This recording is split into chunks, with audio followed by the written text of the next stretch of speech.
vous recommande la boutique La Londoloise, c'est Judith Londolé. Si vous voulez être classe, chic, être habillé, être admiré. Parole de Mopao Mokonzi.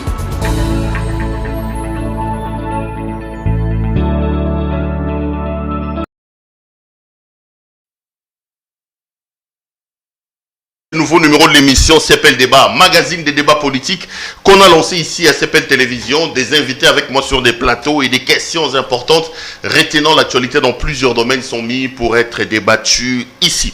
L'actualité dans le pays reste dominée par la toute dernière sortie médiatique de M. Fayulu en présidium avec Adolphe Mozito. Ce 15, ils appellent à une marche. Pourquoi faire? Quels sont les objectifs? On en parle. Entre-temps, la Commission électorale nationale indépendante n'a toujours pas de président. Les différentes parties ne se mettent toujours pas d'accord sur qui doit diriger la centrale électorale. On reviendra aussi sur d'autres questions importantes d'actualité. Deux invités avec moi sur ce plateau. Je commence par recevoir pour la première fois sur ce plateau M. Yenin Koumou. Monsieur Koumou, bonjour. Bonjour, monsieur. Bienvenue à cette émission. Je rappelle que c'est la première fois, mais j'espère que ce ne sera pas la dernière fois. Bien évidemment. Je rappelle que vous êtes chargé d'idéologie et de formation à l'ECD, parti politique propre à Martin Fayulu Madidi. Merci. Merci donc d'avoir accepté notre invitation.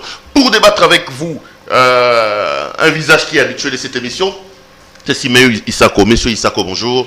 Bonjour Péro Loara, merci de l'invitation. Merci également à tous les internautes, tous les téléspectateurs des CPL Télévision qui sont branchés pour nous suivre. J'ai été en train de dire donc que nous sommes là pour défendre l'image du pays et donc vendre l'image positive de la RDC à travers le monde parce que vous êtes d'accord avec moi qu'en RDC, il n'y a pas seulement des tueries, il n'y a pas seulement la faim, mais il y a aussi les bonnes choses. Et donc, nous sommes dans la dynamique, inscrits dans la dynamique du congolo-positivisme. Merci beaucoup. Donc, c'est avec ces deux invités que nous allons parler de cette émission. On va débattre. Bon, j'ai annoncé les éléments. Je vais donc commencer avec vous, messieurs Yeni. Vous êtes de SID de monsieur Martin Fayulu Madidi. Vous organisez une marche ce 15. Martin Fayulu était en présidium avec Adolphe Mozito dans le cadre de la Mouka. Pourquoi faut-il appeler les Congolais à descendre dans la rue le 15 septembre prochain? Oui, juste là, je salue le présidium de mon parti, de la Mouka. Je dirais ceci. La démocratie néolibérale se repose sur un régime d'évidence, une évidence selon laquelle sa légitimité dépend de son caractère représentatif et cette représentativité est fonction pratiquement de la correspondance horizontale entre le mandat et le mandaté. C'est-à-dire quoi?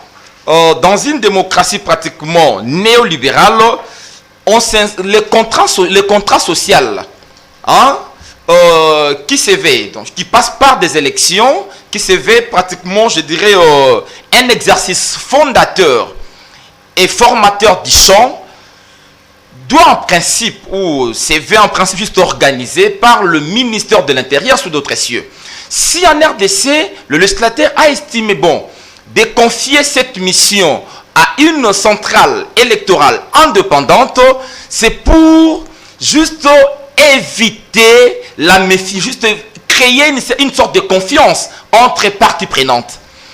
Et aujourd'hui, on a connu pratiquement 3 cycles électoraux, 2006, 2011, 2018.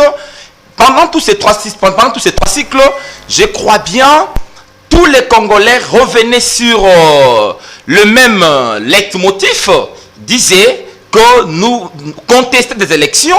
Après chaque cycle électoral, nous avons connu des violences post-électorales. Récemment, nous avons le cas du hold-up électoral qui a été organisé en 2018 avec la Kabylie. Je crois bien vous vous souviendrez de pénalty raté de l'ex-gouverneur du Katanga, Moïse Katumbi. Chose grave, quand le régime Tshilombo arrive au pouvoir, ce régime, je dirais illégitime, nous promet pratiquement la tenue prochainement deux élections démocratiques, libres et apaisées. Et profitant pratiquement, malgré tout, on dit, bon ça va, nous vous proposons des réformes. Pour qu'il y ait ces élections-là démocratiques, on doit d'abord parler de réformes. En son temps, l'IDPS de mèche avec nous, tous. Souvenez-vous pratiquement de 2015, quand nous étions tous dans la rue en train de réclamer la tenue des élections, la dépolitisation de la CENI, la neutralité de la CENI, pour avoir des élections réellement démocratiques.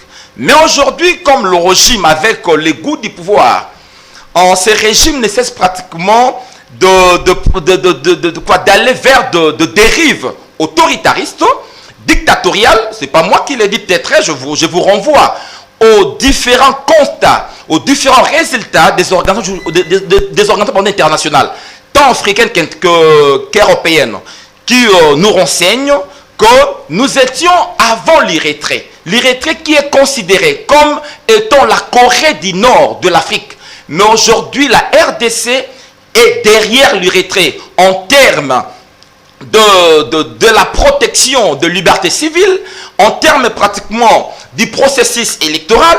Tous ces éléments font qu'aujourd'hui, même juste de la gestion des institutions politiques, font que la RDC soit 50e pays au monde, pardon, 50e pays en Afrique, un pays qui se veut aujourd'hui autoritaire. Vous reprenez toujours pas ma question. Voilà. C'est donc pour ça que vous descendez dans la rue. Voilà pourquoi nous voulons des élections transparentes, et ces élections passent par une CENI dépolitisée, une CENI qui ne sera pas la solde du régime. Parce qu'aujourd'hui, souvenez-vous juste avec tout ce qui se passe, le régime tient mordicus à avoir un président de la CENI à sa solde.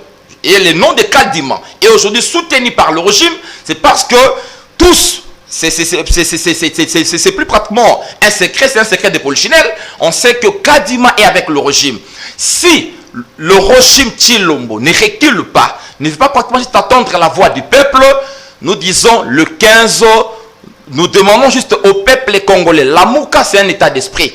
Nous demandons juste au peuple congolais de descendre dans la rue, de barrer la voie à ces velléités dictatoriales, à ces velléités autoritaristes du régime Tshilombo. Parce que vous pensez qu'aujourd'hui, le régime de M. Tshisekedi se radicalise. C'est de la dictature qu'on vit aujourd'hui en RDC. Bien évidemment, je vous dis ici, lisez les rapports des ONG internationales qui nous renseignent que nous sommes présentement 50e pays en Afrique après l'Érythrée. L'Érythrée qui est considérée comme étant la Corée du Nord africaine. Mais aujourd'hui, la RDC, en termes de libertés individuelles, en termes pratiquement de la gestion des institutions politiques, parce que aujourd'hui, le régime veut centraliser toutes les institutions entre le main du président de la République. Et cette centralisation à outrance des institutions politiques nous entraîne vers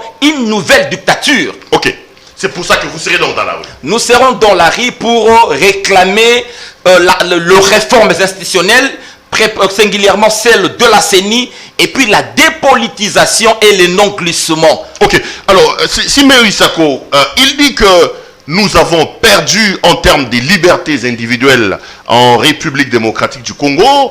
Il annonce également que, selon les rapports qu'il cite de plusieurs ONG internationales, que ce soit au niveau africain, que ce soit au niveau européen, le Congo a reculé en matière de liberté, et il dit qu'ils seront dans la rue pour dire non à Monsieur le Président de la République.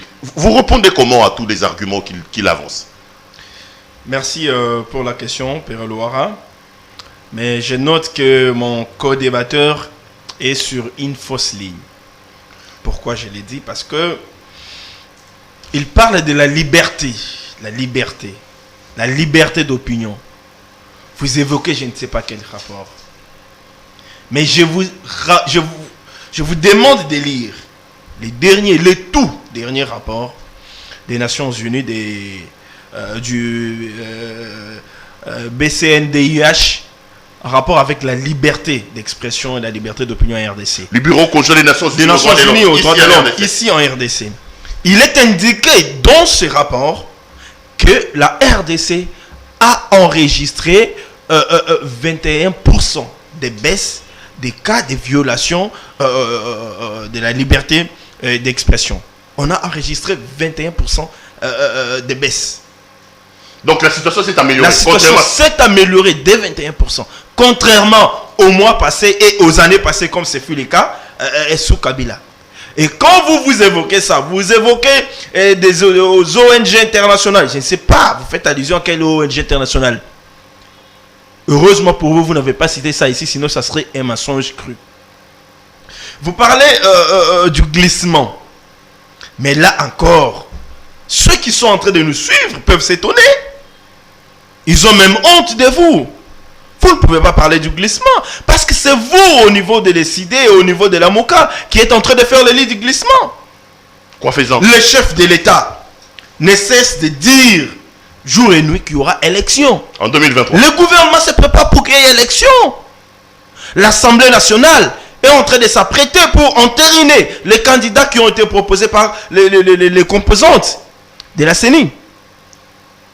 C'est vous, avec votre manœuvre, parce que vous sentez que votre probable candidat, je ne sais pas si c'est Fayoulou ou encore Mouzoutou, ils ne sont pas prêts, ils sont asphyxiés financièrement, ils n'ont pas des bases solides. Vous êtes en train de multiplier des dilatoires pour qu'il y ait glissement. Et comme pour argument, vous voulez dire que c'est Tshisekedi qui veut le glissement, vous allez marcher pour qu'il n'y ait pas de glissement. Qui vous a dit qu'il y aura glissement? Parce que c'est lui qui est censé organiser les élections, vous garantit que je vais organiser les élections dans les délais. Alors pourquoi vous voulez marcher pour dire non au glissement? C'est une marche non fondée. C'est une marche non fondée. Quel est l'essence réelle, exacte de votre marche à ce stade?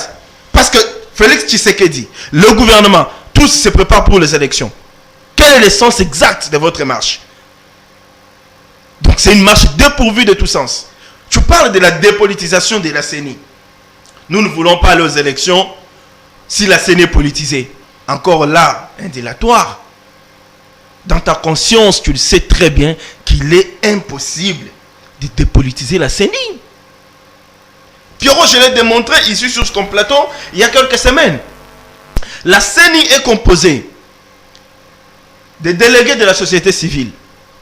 La CENI est composée des délégués de composantes de partis politiques. Comment expliquer que dans une institution où on retrouve les membres des partis politiques, cette institution puisse être politisée? Et d'ailleurs, cette institution qui est de surcroît entérinée par les membres de cette institution qui sont de surcroît entérinés par l'Assemblée nationale, qui est une institution hautement politique, et puis investie par le chef de l'État lui-même qui est vraiment politique. Comment voulez-vous que cette institution puisse être dépolitisée? En quoi faisons? Donc vous êtes conscient qu'il est impossible de parler de la dépolitisation de la CENI, une institution qui fabrique les politiciens. C'est la CENI qui nous donne les députés. C'est la CENI qui nous donne les chefs de l'État. Comment voulez-vous que cette institution qui nous fabrique les politiciens, en fait, qui donne les résultats des urnes, c'est ça ce que je veux dire par fabriquer, qui nous fabrique les politiciens, puisse être dépolitisés? Arrêtez avec cette ironie, arrêtez avec cette démagogie, arrêtez avec cette hypocrisie. Tous ces dilatoires prouvent à suffisance que vous ne voulez pas aller aux élections avec votre Fayoulou, qui est, moi je l'appelle, c'est lui, je l'appelle actuellement Bombay. Il est, tout à l'heure vous l'avez présenté comme étant le chargé des questions idéologiques et des formations.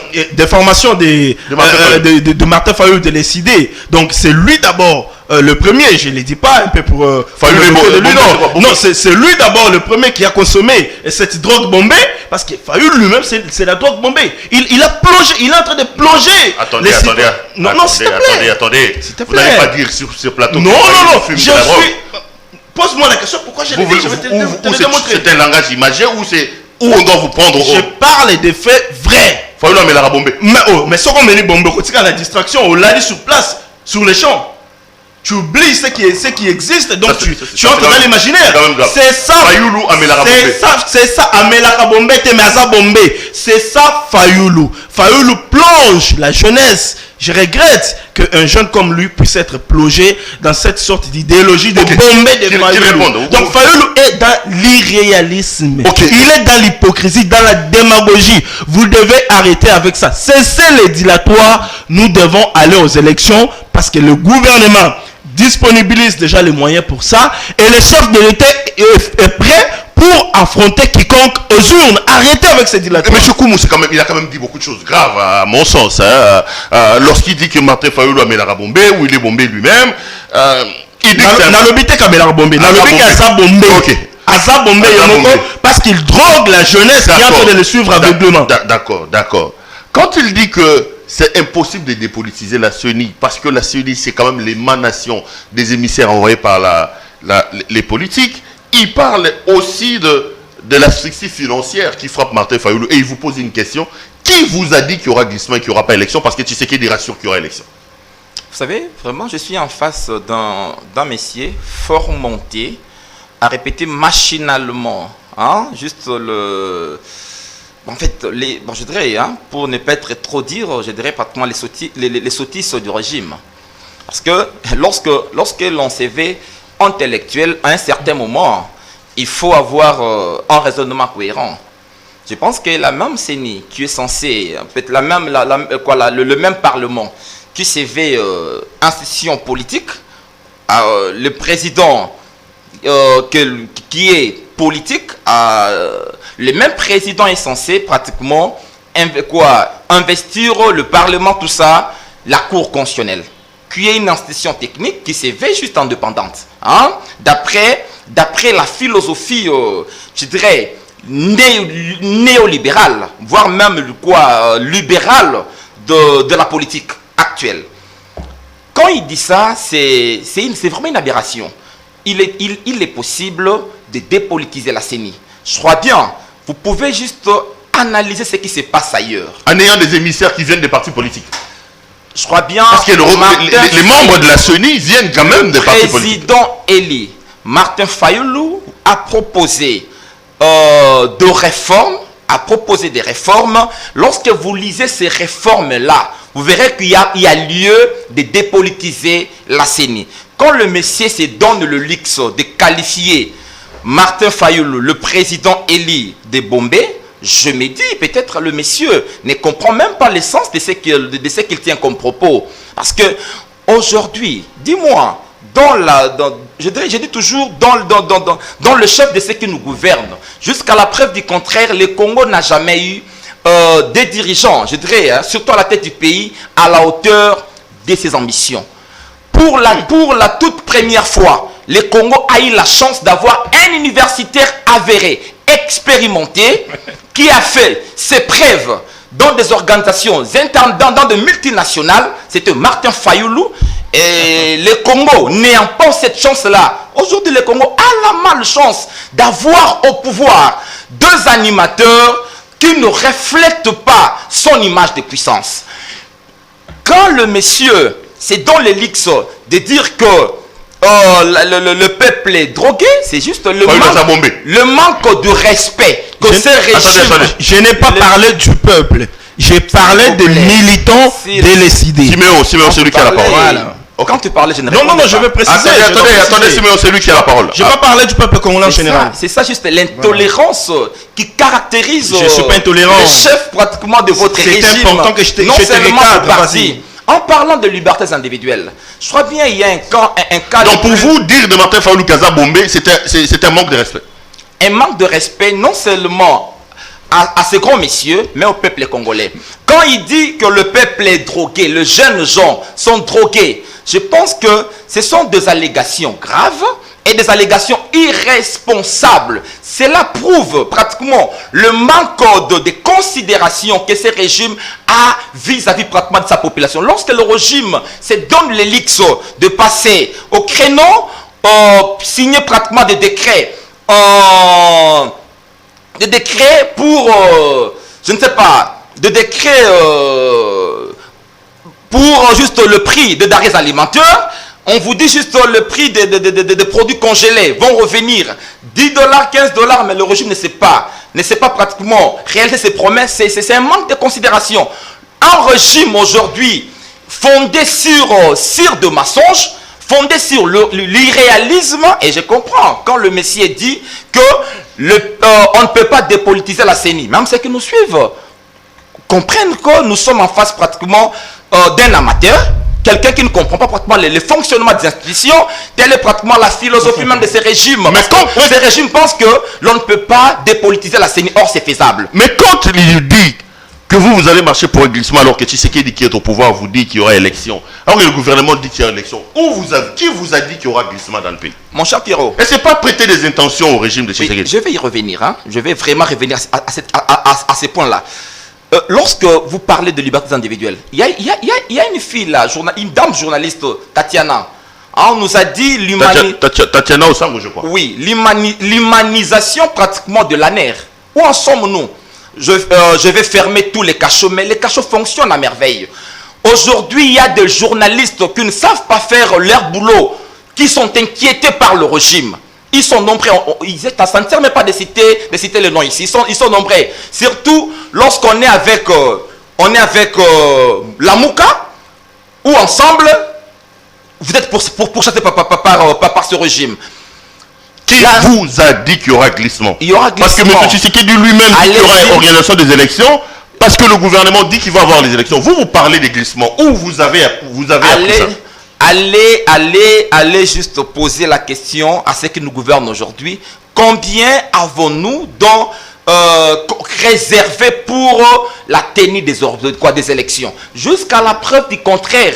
Rien n'est réservé pour la tenue des élections. Aujourd'hui, le gouvernement nous présente pratiquement, je dirais, un langage discursif, bourré pratiquement d'irresponsabilité et d'irréalisme. Nous serons, parce que les élections se préparent, c'est un processus. On doit nous dire que nous avons déjà autant pour la tenue des élections. Mais jusqu'à présent, ce gouvernement n'a encore rien prévu pour les élections. On voit comment le gouvernement est en train de patauger, de nous distraire. Quant au choix même, là d'après pratiquement ceux qui acceptent ce choix, le choix du responsable de la CENI.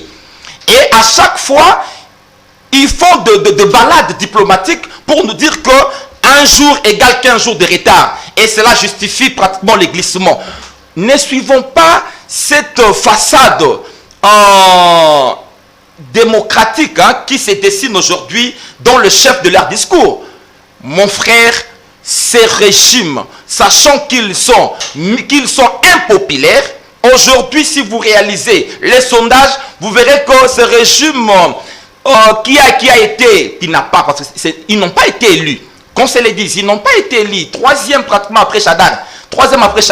Ces régimes continuent pratiquement à réaliser un score incroyable. Ça, je ne parlais même pas de la popularité. Si vous faites les sondages, le régime est trop bas. Sachant qu'aujourd'hui, le régime ne peut pas conserver son aventure. Parce que ça, c'est pas, je dis conserver le pouvoir, c'est trop dire encore. Conserver son aventure, le régime tient à tout prix à glisser, tient à tout prix à se pérenniser par des voies non démocratiques. Tient à tout prix à se pérenniser par le glissement. Voilà pourquoi nous disons non au glissement. Je crois bien du temps de Kabila. Aujourd'hui, il y a les discours. Le chef de l'État reste en fonction. Voilà, le même discours que l'on a hier à reprocher à Kabila, aujourd'hui le régime va pratiquement s'en approprier. Okay. Il s'en approprie. Aujourd'hui le régime a comme modèle Kabila que nous avons y a détesté hier. Aujourd'hui le régime a pour modèle Kabila. Okay. Kabila a dit à son temps. C'est déplorable. Simeon Isako, mais vous lui posez la question de savoir qui lui a dit qu'il y aura glissement. Il répond. Dites-nous aujourd'hui, est-ce que le Congo a des moyens pour organiser les élections? Est-ce que vous ne voyez pas à l'heure où nous parlons, il n'y a pas de président de la CENI, il n'y a pas la loi électorale. Quand il va falloir lancer les opérations des révisions des fichiers électoraux, quand il va falloir faire les déploiements des kits électoraux, quand il va falloir faire la cartographie, en clair, on se rend compte qu'avoir les élections en 2023 relèverait d'un miracle. Est-ce que ce n'est pas les beaux discours que le régime nous tient au lieu de la bonne volonté pour nous amener aux élections? Perrault, je ne vais pas les dire assez. Moi, je sais qu'il y aura élection en 2023. Vous êtes un prophète? Mais je suis sûr. Vous croyez aveuglément à ce que les politiques nous disent? Je ne crois pas aveuglément. Je suis sûr qu'il y aura élection. Quels sont les éléments? Parce qu'il a posé des questions. L'argent. Premier élément, CENI. Malgré la mauvaise foi manifeste, 1. De l'Église catholique. 2. ECC. 3. Fayulu. 4. Muzito. 5. Katumbi. Et certaines personnes qui s'accrochent à eux, malgré leur mauvaise foi manifeste, la loi de la majorité a parlé au niveau de la composante confession religieuse. Aujourd'hui, nous avons déjà les délégués des confessions religieuses au niveau de la CENI. Incessamment, ils seront entérinés par l'Assemblée nationale, puis investis par le chef de l'État. C'est un premier élément qui prouve que déjà la CENI sera mise en place, nous aurons les élections. Un deuxième élément, c'est la volonté politique. Sous Kabila, l'ami ne va pas me contredire, si on n'avait pas eu les élections dans les délais, c'est parce qu'il n'y avait pas de volonté politique. Mais aujourd'hui, nous avons un chef qui est esclave de ses promesses. Il a la volonté politique. Il est dit, lorsqu'il est ici chez nous en RDC, tout comme à l'extérieur, il est dit et il ne cesse de le répéter, nous aurons les élections en 2023. Ces deux éléments suffisent. Le ministre des Finances ne cesse aussi de le dire. Le gouvernement se prépare pour les élections. Quand un ministre des Finances dit que le gouvernement se prépare pour les élections, ça veut dire qu'il y a les moyens qui sont mis à côté pour qu'il y ait élection. Dire aujourd'hui qu'il n'y a pas élection, c'est glisser dans ces plans de Martin Fayulu et de Muzito qui tiennent à tout prix à ce qu'il y ait dialogue. Si lui ne le sait pas, peut-être il vient défendre les choses aveuglément ici. Moi, je te l'ai dit, je t'informe sur ce plateau. Je suis journaliste, très bien informé que Martin Fayulu est engagé sur un plan de dialogue. Il veut qu'il y ait dialogue pour qu'il puisse retrouver son schéma d'antan, le schéma qu'il proposait après les élections de 2018. Il veut qu'il y ait dialogue parce qu'il est asphyxié financièrement. Il ne saura pas avoir les moyens de battre campagne. La RDC, c'est un pays continent, je veux dire. Il ne saura pas avoir les moyens de battre campagne en 2023 s'il n'y a pas s'il y a élection. Donc il veut qu'il y ait dialogue pour qu'il puisse avoir les moyens, chercher les moyens pour sa campagne électorale. Donc Martin Fayulu veut... Non, il vient défendre Martin Fayulu, mais il n'est pas au courant du plan de Martin Fayulu. Ça, c'est encore regrettable. C'est pourquoi j'ai dit ici, tout à l'heure, et je vais encore me répéter, m'assumer, que Martin Fayulu est comparable à cette bombe, cette drogue qu'on appelle Bombay. Parce que là, il vient de faire des choses quand il dit qu'en comparant Martin Fayulu à la drogue Bombay, c'est manquer de respect. Vous retirez ou vous maintenez? Non, je ne manque pas du respect à Martin Fayulu. Je suis en train de dire des choses vraies. Je dis des choses vraies. Parce que lui-même défend des choses qu'il ne comprend pas. Donc ce sont des choses qu'on lui a incliquées dans la tête et il vient défendre. Il ne les maîtrise pas. Il veut parler, il a évoqué la question aussi de notre concert Tatiana. Mais là encore, je ne vais pas glisser. Oui, je ne vais pas glisser des dents. Là, il s'agit d'une question de la liberté et de libertinage. C'est pas parce que l'actuel chef de l'État... Tatiana a fait des libertinages. Ce n'est pas parce que l'actuel chef de l'État... Qu'est-ce qu'elle a fait? Qu'est-ce qu'elle a dit? Ce n'est pas parce que l'actuel chef de l'État a accepté que tout le monde puisse s'exprimer librement, ce qui n'était pas le cas il y a quelques années, qu'on doit se permettre de tout. Qu'est-ce que Tatiana a dit? Ben, tu le sais très bien. Quand on donne la parole aux gens qui racontent n'importe quoi, qui font prévaloir le tribalisme dans le pays, eh bien, on ne peut qu'être sanctionné. Donc, mais pourquoi pas devant son juge naturel? Pourquoi l'ANER alors que le président avait promis que tous les cachets de l'ANER seront fermés? Il sera sans doute devant son juge naturel. Donc, il ne faut pas lier. Il faut pas lier. Je suis en train de répondre, Péro, s'il vous plaît. Donc, je pose la question. Parce que je l'ai suivi tout à l'heure, lier Martin Fayulu au peuple. Non, il ne faut pas faire cette confusion-là. Il ne faut pas me dire sur ces plateaux que le peuple sera mécontent parce que tu as dit de Fayulu ça. Non, Fayulu n'est pas le peuple congolais. Aujourd'hui, Fayulu a même manqué cette souplesse-là de profiter de l'aura qui lui a été donnée par Moïse Katumbi et Jean-Pierre Bemba. Aujourd'hui, Fayoulou est le politicien, je peux dire le moins populaire. Ah bon? Oui. Mais donc, il ne faut pas lier Fayoulou au peuple congolais. Non, le vrai problème de Fayoulou et de Mouzito, c'est le dialogue. On va évoluer. Pas. On va évoluer. Terminons ces dossiers de la CENI. 3 minutes de ce côté, 3 minutes de l'autre côté. Finalement, le blocage est quand même là. Les confessions religieuses ne se mettent pas d'accord. Mbosso est en train de faire une sorte de forcing avec sa commission paritaire. Quelle est la recette pour vous pour que finalement la République se sorte de cette situation? Nous pensons qu'il faut qu'on se mette autour d'une table. Ah, donc vous lui donnez raison quand il parle de dialogue. S'il vous plaît, lorsque nous parlons de dialogue, le chemin de Martin Fayoulou alors. Le chemin n'est pas celui-là. Parce que je suis en face pratiquement d'un monsieur qui développe un raisonnement par procuration. Permettez-moi pratiquement les termes. Lorsqu'il se fait journaliste, je me dis c'est regrettable aujourd'hui. Lorsqu'il se fait journaliste. Et les journalistes ne peuvent pas parler comme ça pour vous? S'il vous plaît. Bon, en fait, un journaliste, hein, on sait voir de la rationalité et puis le raisonnement, de la cohérence. Lorsque le langage est incohérent, je me dis, il faut pas s'inscrire dans le champ, je dirais, des saints, pendant que l'on présente de péchés énormes. Juste, je reviens à ce que je disais. Nous disons, à son temps, Kabila au pouvoir, nous avons eu de dialogue, je dirais, pour trouver consensus. Il y a eu des travaux. Il y a eu des travaux entre Kabila et différentes parties prenantes, et notamment l'UDPS. Mais sans pour autant aboutir au partage du pouvoir. Martin Fayoulou, Lamouka, Mouzito ne parle pas du partage des pouvoirs.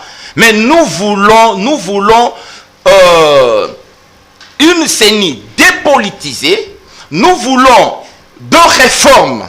Je dirais singulièrement, nous parlons de la CENI. Au niveau de la CENI, nous voulons la tenue des élections démocratiques, libres et transparentes et apaisées. Quand tu parles de l'asphyxie financière de Martin Fayoulou. Oui, en parlant de l'asphyxie financière, je voudrais ceci. On a tous suivi ce qui s'est passé à l'est du pays avec Niragongo. Je crois bien si un politicien qui a démontré en face du monde qu'il respire encore financièrement, c'est Martin Fayoulou. Rien que ce qu'il a apporté comme soutien à Goma, au-delà de cela, ça c'est le langage de prédateur. Hein, le langage de prédateur, parce que étant maintenant dans la marmite, ils se disent, nous avons, parce qu'aujourd'hui on sait bien, un régime qui est toujours dans des détournements des millions. D'ailleurs, Gilles Alingueti ne va pas, en tout cas, à un certain moment, les gens ont cru que son action sera une manière pratiquement sera pratiquement un acte dissuasif, mais on se rend compte que nous continuons donc à pérenniser cette logique patrimonialiste du pouvoir. C'est cette logique qui pousse mon ami aujourd'hui à dire que nous avons un problème de finances. Mais attendons, si nous avons un problème de finances, mettons en place une CENI dépolitisée, une CENI à même d'organiser des élections, une CENI qui ne soit pas un féodal régime, et on verra. D'accord. 3 minutes également sur la question. Vous, la recette pour se sortir de ce qui commence à ressembler au blocage au niveau de la commission électorale indépendante, c'est laquelle? Non, Perrault, je crois que j'ai parlé de ça ici. Il n'y a pas de blocage au niveau de la CENI. Il n'y a pas non plus de forcing tel qu'il est en train de le dire. J'ai parlé tout à l'heure du dialogue. J'ai dit sur ces plateaux, il n'y a pas 5 minutes, que le schéma de Fayoulou et de Mouzito, c'est le schéma du dialogue. Il m'a taxé, il a dit que j'étais incohérent, il a dit que j'étais irrationnel, mais quelques minutes après, il m'a rejoint. Mais je me pose la question de savoir, entre lui et moi, qui est incohérent et qui est irrationnel. Parce qu'il a dit que même sous Kabila, quand il y avait des problèmes, on se mettait autour de la table, on parlait. Je pense que ceux qui nous suivent ont compris que c'est lui qui est irrationnel. Moi, je suis en train de dire ici qu'il n'y a pas de forcing pour la question de la CENI, non plus de blocage. La question de la CENI a été déjà résolue. la charte de la CENI et la charte des confessions religieuses est claire par rapport au processus de désignation, bon, en fait, pas seulement désignation, par rapport au processus des réunions, des rencontres et de prise de décision de confessions religieuses. Donc, les 8 confessions se sont rencontrées. Il n'y a pas eu de consensus. Il fallait qu'on passe au vote. Les 2 confessions ont refusé le vote parce qu'ils ont compris que une fois au vote, ils allaient perdre. Les 6 autres se sont décidés, ils ont désigné leur candidat au nom de la majorité. Parce que même dans la charte qui régit la confession religieuse, dans l'article 16, alinéa 2, si je ne me trompe pas, on évoque la loi de la majorité. Au nom de la loi de la majorité, les 6 confessions religieuses se sont prononcées et ils ont désigné Denis Kadima et Roger Bimola comme leurs délégués au niveau de la CENI. Donc, la question est déjà bouclée. Les PV ont été déjà transmis à l'Assemblée nationale. Incessamment, comme je l'ai dit, la plénière sera convoquée pour traiter le sujet et ils seront entérinés, ensuite investis par les chefs de l'État pour qu'on ait les élections en 2023. Parce que si on continue, il n'y a pas de blocage, je l'ai déjà dit. Si on continue dans la logique de l'SSC et de l'Église catholique, si finalement on n'a pas les élections en 2023, le peuple congolais n'y verra pas les CC, le peuple congolais ne verra pas l'Église catholique, non plus Fayulu ni Mouzito, le peuple congolais verra le chef de l'État. C'est pourquoi Félix Tshisekedi est déterminé à aller aux élections et les 6 confessions religieuses ayant compris que l'Église catholique qui veut jouer au jeu de Fayulu, tout comme les CC, les 6 confessions religieuses l'ayant compris, ont décidé de soutenir Denis Kadima pour qu'on puisse avoir les élections dans les Madame, Monsieur, afin de consolider notre démocratie. Madame, Monsieur, vous suivez l'émission CEPEL le débat. Je rappelle que nous parlons des questions importantes qui retiennent l'actualité dans le pays. On va rester peut-être au niveau des élections, mais en parlant évidemment des élections qui seront organisées au niveau de nos provinces. Vous gardez la main, hein, Simeon Isako. Le ministre de l'Intérieur a parlé hier. 14 provinces sur les plus de 20 provinces que nous avons en RDC sont concernées. Et même le Congo central, avec Atou Matouana, est concerné. Pourquoi avoir attendu autant? Le président de la République a parlé de la question de l'organisation des élections au mois de mars. C'est maintenant que le ministre de l'Intérieur s'est mis en branle. Comment jugez-vous la dernière conférence du ministre de l'Intérieur? Quelle est votre idée, votre interprétation?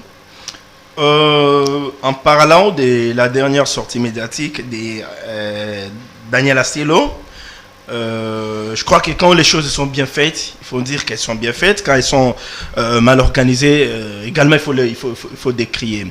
Je me dis qu'il est bien bon d'organiser les élections dans des provinces à problème pour qu'on ait des gouverneurs parce qu'ils sont les représentants directs du chef de l'État dans des provinces. Il faut qu'il y ait l'autorité de l'État là-bas. Mais ce que je ne comprends pas dans la déclaration des Acelo, c'est le fait qu'ils mettent le Congo central dans le lot des provinces à problème. Il met le Congo central dedans, mais il épargne les Sankoro, sa province. Il y a un problème. Parce qu'au Congo central, il n'y a pas une crise au niveau du gouvernorat. Au Congo central, le gouverneur qui est là, il lèche, si je ne me trompe pas, de façon régulière. Non, mais il y a quand même un verdict rendu par la Cour constitutionnelle qui enjoignait le gouvernement à pouvoir contacter la structure chargée d'organisation des élections pour organiser les élections à la CENI. Non, je crois qu'il faut remonter la question du Congo central pour que les gens comprennent bien. Il y a un arrêt de la Cour constitutionnelle qui demande la réorganisation des élections dans la province du Congo central. L'arrêt de la Cour constitutionnelle est consécutif de la requête qui a été introduite en son temps par le président de l'Assemblée provinciale. Je vais parler d'Anatole Matoussi, là, si je ne me trompe pas. Donc, il voulait que la Cour constitutionnelle interprète l'article 147 alinéa D qui était pratiquement lié au fait de la démission du gouverneur. Anatole voulait savoir si un gouverneur est déchu, quelle est la conséquence de cette destitution. C'est ainsi que la Cour avait interprété pour signifier que si le gouverneur est déchu régulièrement, il est réputé démissionnaire. Mais ce n'est pas le cas pour Atou Matouana. Pourquoi je l'ai dit? Parce que Atou n'a pas été déchu régulièrement. Il a été déchu irrégulièrement. Vous vous souvenez de cette plénière qui avait eu lieu à l'hôtel Bilolo? Là, je suis à Matadi. Vous vous souvenez de cette décision de la Cour de cassation qui avait soutenu la décision du tribunal de paix de Matadi, qui y avait ordonné à ce qu'on puisse détruire les PV de la destitution de Atou Matubwana, parce que c'était une plénière convoquée en toute irrégularité. Moi, je me pose la question, si aujourd'hui Acelo décide à ce qu'on organise les élections au Congo central, où est-ce qu'il mettra cette décision de la Cour de cassation? Où est-ce qu'il mettra cette décision du tribunal de paix de Matadi? Donc, c'est une décision qu'il prendra en violation aussi de la loi. Donc, le seul bémol que vous soulevez par rapport à cette décision d'organisation des élections en province, c'est le Congo central. C'est le Congo central. Parce que toutes les provinces, ces élections doivent être organisées de façon régulière. Et c'est normal. Mais au Congo central, il y a des moments, il y a quelques problèmes. Mais M. Yenin Koumou, qu'est-ce que vous voulez dire? Moi, ce qui m'intéresse, j'ai pas fini. Non, la télévision, c'est le temps, c'est 5 minutes. En une minute, je me pose la question. Si aujourd'hui, on doit organiser les élections au Congo central, mais en quelle qualité le chef de l'État, Félix Tshisekedi, a collaboré depuis le mois de mars, si je ne me trompe pas, vous l'avez dit, avec Atou Matubwana? En quelle qualité le gouvernement central a envoyé les fonds, on appelle ça rétrocession, si je ne me trompe pas, à la province, à Atou Matubwana? En quelle qualité lui, Acelo, a collaboré avec Atou Matubwana? En quelle qualité son prédécesseur, Kankonde, a collaboré avec Atou Matubwana? Là encore, il y a des questions à poser. Donc, si on peut bien comprendre, derrière cette décision, il faut peut-être y voir une main noire. Ok. Monsieur Yenin Koumou, comment vous voyez cette cacophonie au niveau de nos provinces? Le Congo central, la Cour constitutionnelle a demandé qu'on organise l'élection, on ne l'a pas fait. Le président avait parlé lors d'un conseil des ministres depuis le mois de mars, et là nous sommes au mois de septembre. C'est toujours pas organisé. Vous dites quoi? C'est le symbole de quoi tout ça? Oui, c'est le symbole de cette démocratie dénaturée par la transhumance outrancière que nous avons connue dans ces pays, qui a pratiquement aidé le régime à se refaire la santé, c'est-à-dire à se doter d'une majorité. Et cette transhumance a pratiquement conduit à des règlements pratiquement des comptes. On sait comment certains gouverneurs ont été pratiquement débarqués. Et nous parlons toujours de l'irrationalité, de l'incohérence qui règne dans le choc de l'action de ces gouvernements. Et aujourd'hui, on veut organiser des élections, parce qu'on veut bien que les gouverneurs de l'Union sacrée prennent maintenant juste les affaires en main. Moi, je vous dis, lorsque l'ami parle, que lorsqu'on parle de cette majorité à problème, qui veut à tout prix, lorsque nous prenons la sortie médiatique du ministre aujourd'hui de l'Intérieur, hier on a connu la sortie médiatique du ministre de l'Information, celle de la justice, celui de la justice, qui nous dira non, tout marche pour le mieux. Mais après, donc, c'est pour dire que ces élections, le peuple n'y est pas. Parce que, d'abord, ce sont des élections pratiquement qui seront organisées en second degré, mais lorsque le peuple, le souverain primaire, ne reconnaît pas c'est ce qui se réclame élus, parce que sont pratiquement des produits de la fraude électorale. Le produit des nominations, c'est pas moi qui l'ai dit, je crois bien ce régime à son temps, au début, ne cessait pratiquement de nous dire que avec le député nommé, et ce discours, on essaye maintenant là de l'enterrer, parce que ils ont réussi à acheter des députés provinciaux, des députés nationaux. On sait combien de millions que cette majorité a coûté à la République, et c'est déplorable. Pendant que le peuple meurt de faim, parce que nous sommes aujourd'hui 140, nous sommes à l'avant-dernier pays, avant pratiquement l'Érythrée, qui est un pays dévastés par la guerre. Ça, c'est quel rapport? Vous le citez, vous revenez trop souvent là-dessus. Là. C'est quel ONG, c'est quel rapport qui a publié ça? Qui nous cite les rapports? Papa, prenez... Moi, j'ai parlé du bureau conjoint des Nations Unies. J'ai dit ceci, ceux qui nous suivent, vous êtes là, vous avez pratiquement, vous êtes connectés. Prenez, vous verrez que le Congo est aujourd'hui est pratiquement avant l'Érythrée, l'avant-dernier pays avant l'Érythrée. Parce que le Congo, c'est le pays où les gens meurent de faim. Plus grave, nous avons tout ce que nous avons comme eau. Je voudrais, il y a même la soif qui s'ajoute.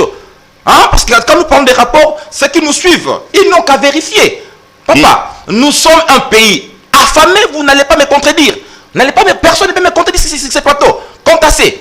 Donc, cela prouve forcément que vous n'êtes pas pratiquement à la lettre. Parce qu'il faut se documenter pour liser les différents rapports des organisations internationales. Vous verrez ce qui se passe. Parce que nous sommes, je persiste, nous sommes l'avant-dernier pays avant pratiquement, je disais quoi là? Avant l'Érythrée. Non, pas avant l'Érythrée, oh, non. Juste, je disais avant le Yémen. Avant le Yémen. Ok. Nous sommes l'avant, oui, avant le Yémen. Allez-y vérifier. D'accord. Donc c'est pour dire que l'action gouvernementale pose problème. Parce que dans l'action, il y a les non-actes et les actes du gouvernement. Lorsque le gouvernement s'était, on s'y pense que c'était très... il est responsable. Et aujourd'hui, ce qui se passe, pendant que le peuple meurt de faim, on ne sait même pas résoudre les grandes questions sociales de la population. On a beau chanter ici le peuple d'abord, mais ce peuple-là ne se retrouve pas dans l'action de ces gouvernements. Le gouvernement ne fait que effectuer des dépenses politiques.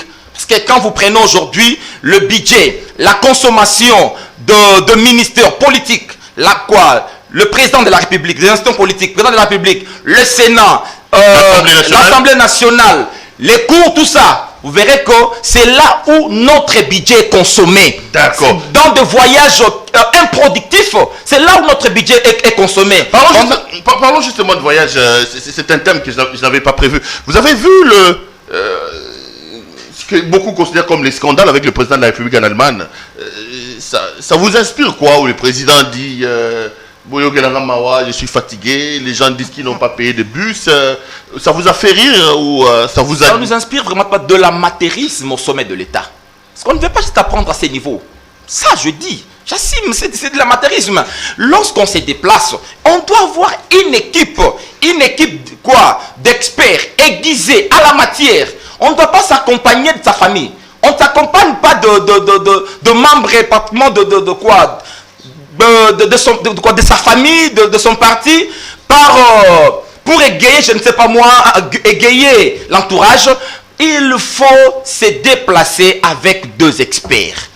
Parce que lorsque nous parlons de voyages improductifs, c'est parce que c'était pratiquement de balades, je ne dirais, des balades non rationalisées. En fait, un gouvernement qui n'a pas de vision, un gouvernement illégitime ne peut que produire de résultats illégitimes.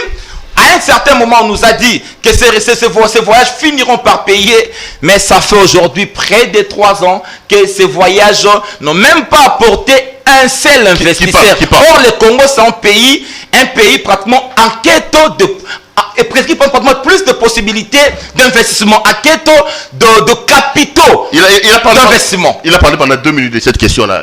2 minutes seulement. Avant que je prenne le tout dernier thème, on parlera de l'état des sièges. Je donnerai 3 minutes ici, 3 minutes ici pour qu'on termine. Là, je viens de dépasser la 50 minutes. Ah, je croyais qu'on allait aussi évoquer la question de John Numbi. La cacophonie, la cacophonie autour des voyages du président de la République, Boyokelanga Mawa, Banda Tongo, Bafouti Babuste. Vous en dites quoi? Il dit pour lui que c'est l'amateurisme. Vous avez 2 minutes. En tout cas, là, je vais tenir 2 minutes. Je ne vois même pas pourquoi on doit évoquer cette question. Vous n'avez pas été choqué par les images qui circulent dans les réseaux sociaux, vous? J'ai pas été choqué. On parle quand même du président de la République, première institution de la République, non? S'il vous plaît, vous m'avez posé la question, je vais répondre. J'ai pas été choqué. Je ne vois même pas pourquoi ces images doivent faire l'objet d'un débat sur ces plateaux. Hein? Ça s'appelle télévision, c'est une émission à grande audience. Je ne vois pas pourquoi ces sujets doivent faire. Mais quand même, je vais essayer de répondre. Tu sais, nos compatriotes qui sont à l'étranger, comme la plupart des Quinois ici, nous sommes habitués à un système de matolo. Donc, quand on estime qu'il y a un chef de l'État qui est à l'extérieur, qui est venu dans une zone où nous habitons, pour la diaspora là-bas, c'est une occasion pour aller faire au Bakinois, au Betaï Matolo. Moi, j'ai fait entrer ça dans ce cadre-là. Donc, c'est dans un cadre des matolo. Est-ce que vous comprenez que le chef de l'État, jusqu'à ce point-là, n'ait pas de services qui soient mieux organisés? On a vu ça. Hein? Non, les images vous contredisent, cher ami. Les images ne me contredisent pas. Ils ont voulu rencontrer leur chef de l'État pour parler avec lui. Et leur chef de l'État leur a dit que c'est normal, c'est humain. C'est humain. Okay. Il a travaillé toute la journée. Il peut être fatigué. Il dit à ses compatriotes poliment, ayez pitié de moi. On parlera un autre jour. C'est normal. D'accord. Pourquoi prendre ces sujets en faire tout un sujet de débat? On va terminer. Je ne comprends pas. Non, je vais recadrer. Non, je vais recadrer quelque chose. S'il te plaît. En 30 secondes, je recadre quelque chose. Je vous redonne la parole, ne vous inquiétez pas. J'ai dit que sur la question de l'Allemagne, c'est 2 minutes. 2 minutes. Là, on ne peut pas. Vous avez dit qu'il ne fallait pas mettre ça sur la table. Laissez-moi récupérer et vous redonner la parole. D'accord. Vous avez 5 minutes, on va terminer par là. Tout en prenant l'état des sièges. Vous avez vu les images. Plus de 16 véhicules brûlés à Béni. Des dizaines de personnes emportées en brousse. Apparemment, même la recette choc de l'état de siège n'arrive toujours pas à porter des fruits, monsieur Isako. Qu'est-ce qui se passe? Pourquoi l'état de siège ne ramène pas finalement définitivement la paix dans l'Est de la République? En 5 minutes, vous parlerez aussi de la découverte des armes dans la résidence qu'on attribue à monsieur John Numbi. 5 minutes, je regarde. Qu'on attribue, c'est grave que ça vienne de toi. En fait, je vais répondre à ta question, mais bien avant, je vais recadrer un tout petit peu. En 5 minutes. Non, c'est à vous de je vais recadrer un tout petit peu mon co-débatteur Yeni. Quand il dit que le ministère de l'Intérieur est en train de s'organiser pour que la plupart des provinces soient dirigées par les gouverneurs de l'Union sacrée, mais c'est faux. Il faut rétablir de l'ordre là où il n'y a pas de l'ordre. Si dans une province X, Y, il n'y a pas un gouverneur et qu'on décide d'organiser les élections, où est le problème? Parce que vous m'avez compris. Si, c'est ce que vous avez dit. Vous allez clôturer. Il n'y a pas de problème. Moi, par contre, sur ces plateaux, évoquer la question du Congo central, parce que j'estimais qu'au Congo central, il n'y a pas de difficultés, il n'y a pas de crise. Et c'est ici l'occasion pour moi d'en appeler au ministre de l'Intérieur pour qu'on puisse réparer cette erreur. Je ne sais pas si c'est une erreur de communication ou bien une erreur de planning, qu'on puisse réparer ça. Parce qu'au finish, on risque de créer la crise Péro-Loire là où il n'y en a pas, en voulant organiser les élections au Congo central alors qu'il n'y a pas une crise. On risque de créer la crise. On connaît tous comment les députés du Congo central réagissent devant de pareilles situations. Donc le gouvernement doit nous éviter une fois de plus la crise au Congo central en voulant organiser les élections alors qu'il n'y a pas de crise là-bas. Je vais répondre à la question de l'état des sièges pour finir. Péro, ce n'est pas en 5 mois, ce n'est pas en 6 mois, ce n'est pas non plus en 1 année que vous allez demander à l'État congolais, que vous allez demander aux forces armées de la RDC de mettre fin à l'insécurité qui se vit depuis plus de 25 ans. Si vous demandez qu'on mette fin à ce cycle de l'insécurité qui se vit depuis plus de 25 ans, c'est irréaliste de votre part. Aujourd'hui, sur le terrain, il y a des résultats palpables. N'oubliez pas que les ADF, condonance jour et nuit, sont, en fait, je vais dire, retrouvables dans la population de Bénin. Ils sont dissimulés dans la population des Béni. C'est pourquoi même le gouvernement parle d'une guerre asymétrique. Vous accusez la population alors? Non. On l'a toujours dit, il y a les rapports qui disent que ce sont les députés, ce sont les notables du coin, pour la plupart qui financent les groupes armés qui tirent le ficelle. Donc on fait face à une guerre asymétrique. Ça veut dire que vous reconnaissez que l'état des sièges, les bilans n'est pas positif alors? Non, l'état des sièges est en train de produire les bilans. Je l'avais démontré ici sur ton plateau. Il y a des milliers de rebelles qui se rendent. Aujourd'hui, les tueries, c'est plus comme avant. Il y a des redditions. Il y a plusieurs bastions de rebelles qui sont récupérés aujourd'hui. Donc, c'est ça, c'est le résultat de l'état des sièges. Okay. Ce n'est pas en une année ou bien en quelques mois qu'on mettra fin à ça. Je parle de la question de John Numbi en une minute pour finir. Je pense que c'est ici qu'on comprend qu'on avait affaire à des criminels. Comment est-ce possible que dans la résidence d'un général, on puisse retrouver une armure, donc l'arsenal, ça s'appelle l'arsenal de guerre. Comment on peut retrouver ça? On retrouve des congélateurs qui dégagent les odeurs des morts. On retrouve des morgues dedans. Ici, on comprend les régimes auxquels on avait affaire il y a 2 ans. C'est le régime que M. Katumbi est entré par ricochet de soutenir aujourd'hui. Parce qu'il s'est érigé en défenseur de John Numbi. C'est criminel. D'accord. Monsieur Yéni, vous allez terminer par ça. Quel bilan vous faites de l'état des sièges lancé par le président Tshisekedi? Ce régime partenaire et non soutenu par Moïse Katumbi. Ce régime partenaire. Bon, juste en parlant de l'état des sièges, je crois bien la première question que j'évoquerai ici, c'est d'abord la crise de représentativité que le législateur congolais a mal qualifié en parlant de la crise de légitimité. Lorsque la population ne se retrouve pas dans le chef de ceux qui le dirigent, il peut y avoir ce que vous appelez, ils peuvent se dissimuler dans la population. Parce que la population se dit, bon, finalement, on ne l'a pas élu. Hein? Il est là. Donc c'est une crise.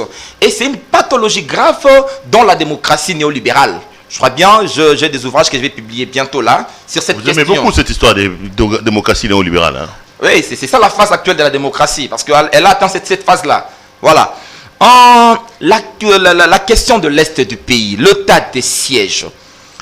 Vous savez, c'est une question qui doit nous renvoyer à une intelligibilité sociale, d'adaptation et de créativité. C'est-à-dire quoi? Aujourd'hui, nous avons vu j'étais éclairé, vraiment époustouflé de voir le chef de l'État devant les mémorials rwandais s'incliner, dire que, voilà, on a un problème. Il y a tout part de la philosophie qui développe aujourd'hui nos frères, nos pays pratiquement voisins, et principalement le Rwanda. Le Rwanda qui dit l'Afrique, les frontières ont été mal définies. Il y a une partie de l'empire Imantuti qui a été insérée au territoire congolais, notamment le Sud Kivu, Nord Kivu et le Maniema. Les Rwandais enseignent à leurs enfants, Tutsi comme Hutu, que ces territoires-là sont des territoires congolais. Vous devez pratiquement le récupérer. Les Rwandais, avec ces 800 millions de morts, a réussi à le médiatiser. 800 000 morts, a réussi à le médiatiser et à devenir la deuxième minorité au monde. Et cette posture-là lui accorde de privilèges inouïs. Aujourd'hui, le Rwanda est dans toutes les organisations internationales. Le Rwanda veut aujourd'hui à tout prix récupérer. En plus de cela, si nous nous inscrivons dans la logique mercantiliste, c'est-à-dire quoi? Le multinational, les États qui se réclament développés aujourd'hui, il y a une théorie qui dit un État ne peut se développer qu'au dépens de l'autre. Créer de l'instabilité à l'est du pays, là où il y a concentration de minéraux, ça permet pratiquement aux États nantis, aux États développés, d'exploiter cet espace-là. Non seulement ça, il y a des conflits interethniques, il y a des conflits terriens. Donc c'est une question qui doit renvoyer à une haute intelligence.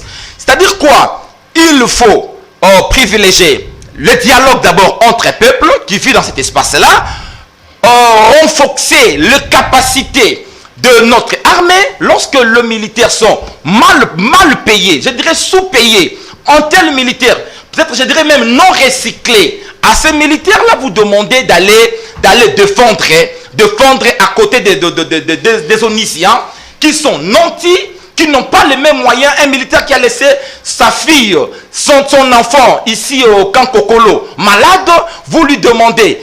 Voilà pourquoi nous demandons ceci. Il faut d'abord, la guerre aujourd'hui, elle est quantitative et qualitative. Il faut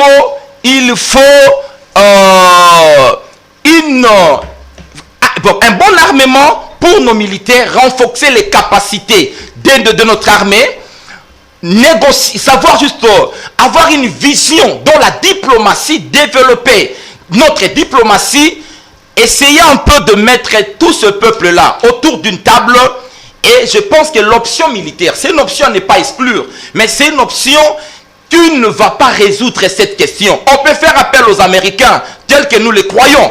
Ils étaient partout là, ça n'a pas marché. Parce que ces multinationales-là, tant qu'ils seront là, il faut toujours une vision, savoir comment négocier avec cela. Pour ces multinationales. Parce qu'aujourd'hui, nous sommes à l'heure du primat de l'économie sur la politique. Donc il faut savoir négocier avec l'économie. Parce que tous ces énonciés de multinationales ne sont pas là pour nous faire plaisir, pour défendre les Congos. Ils sont là pour défendre.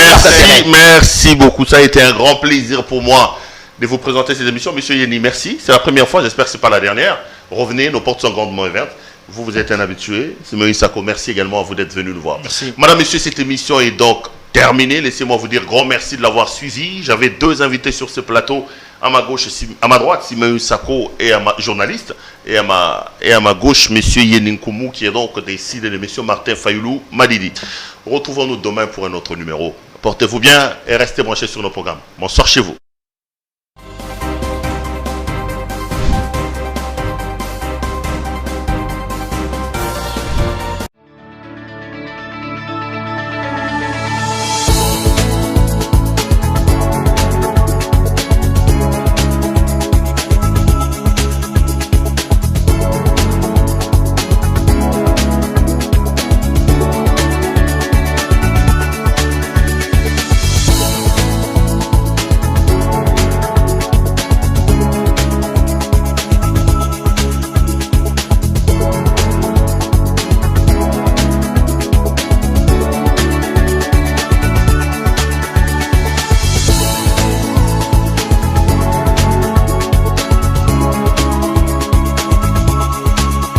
Je vous recommande la boutique La Londoloise, c'est Judith Londolé. Si vous voulez être classe, chic, être habillé, être admiré. Parole de Mopao Mokonzi.